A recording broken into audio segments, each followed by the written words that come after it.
Bonsoir, Daniel. Oui, je crois. En tout cas, on va comprendre. Mais vous êtes un peu triste et énervé ce soir. C'est-à-dire que si vous voulez, non, ça va pas. Ça va pas. Ça commence mal. Je suis allé rendre visite à une femme que nous avons tous en commun, connue dans le monde entier. Et puis là, patatras. Impossible de la voir à cause d'une nuée de portables, d'une forêt de selfies accrochés à leur mobile comme des moules à leur rocher. Impossible d'avoir un tête-à-tête avec la Joconde et tant d'autres œuvres célèbres, car désormais, les selfistes sont partout et c'est pas prêt de s'arrêter. Il y a d'ailleurs maintenant déjà autant d'hommes sur Terre que de portables.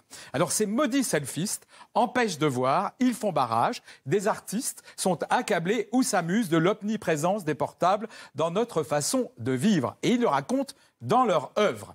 L'artiste Louis Bolin se moque de notre façon de nous planquer derrière nos portables. Vous voyez une fresque là, avec portable. Alors rentrez dans l'œuvre. En réalité, il y a un homme qui est camouflé dans cette photo. Le voilà.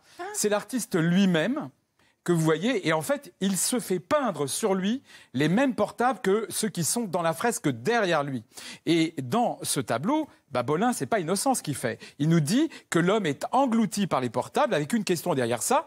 Eh bien, c'est les portables qui dépendent de nous ou c'est l'homme qui dépend du portable. Moi, j'ai l'impression que c'est un peu nous qui dépendons du portable.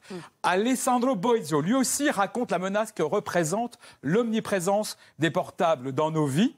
Dans son œuvre, ses bras ne sont pas tendus vers nous avec amour, ils sont dangereux, ils tiennent des portables qui nous filment, nous espionnent, nous localisent, entravent nos libertés. Le phénomène portable de selfie est tellement important aujourd'hui qu'il existe, oui, un musée du selfie aux États-Unis qui raconte l'histoire de ce phénomène.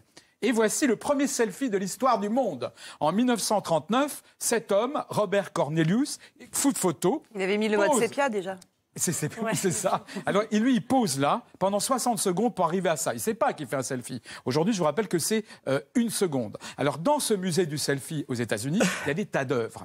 Alors, commençons par cette femme que vous connaissez tous, peinte par Gustav Klimt. Elle a l'air absolument comme ça, adorable. Puis, si vous rajoutez un portable, eh bien, elle passe de faussement ingénue à femme qui nous prend comme si de rien n'était en photo. Et là, ça nous dit aussi une chose, c'est qu'on est tous tout le temps pris en photo, malgré nous, et je dis ras-le-bol. Bref, dans cet autoportrait de Van Gogh, là, il est normal, il est sérieux, il nous observe.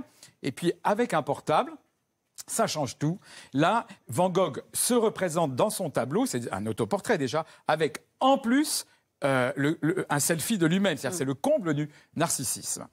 Et ça raconte des choses. C'est ce que raconte l'artiste que vous allez voir, Phil Galloway. Lui, regardez bien, lui considère que le selfie, c'est ridicule, c'est de la gloriole narcissique où tout le monde se raconte où il est, avec qui il est, mais il dit que c'est complètement inutile, que ça raconte pas celui qui prend la photo. Donc il fait cette œuvre, et là il se moque de nous un petit peu, parce que c'est pas lui qui est dans le portable, hein. Il nous présente une photo d'un tableau de lui. Donc il réunit photo, c'est compliqué. J'aime bien cette œuvre. Photo et œuvre de lui-même pour se raconter lui. Mais il dit que tout ça, le selfie, c'est pas sérieux, quoi.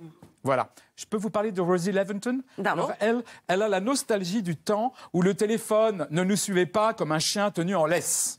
Elle a reconstitué un téléphone du temps jadis avec des portables foutus. Et par cette œuvre, elle dénonce la course folle à la création de nouveaux portables qui enterrent les anciens et conduit à un gaspillage sans fin. Voilà. Le selfisme est une maladie grave qui touche tout le monde, mais notamment une personne sur ce plateau en particulier. Ça va encore tomber sur qui vous savez. Ça va tomber sur quelqu'un qui va sur scène pour dire « Regardez-moi, il n'y a que ça qui m'intéresse ». Et ce quelqu'un se prend en plus en photo. Ah non, je croyais que c'était David. Oh. Narcisse est ici, nous l'avons trouvé.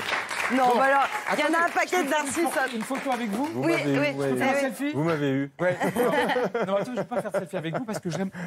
On vous demande beaucoup de selfies, vous acceptez Je peux me faire un selfie ? Bon, on va attendre la fin de l'émission. Mais non, parce que vous voulez le monde entier pour dire que je fais de la télé, etc. Je crâne. D'accord, crâner. Merci beaucoup. C'est ridicule. Merci beaucoup, Daniel.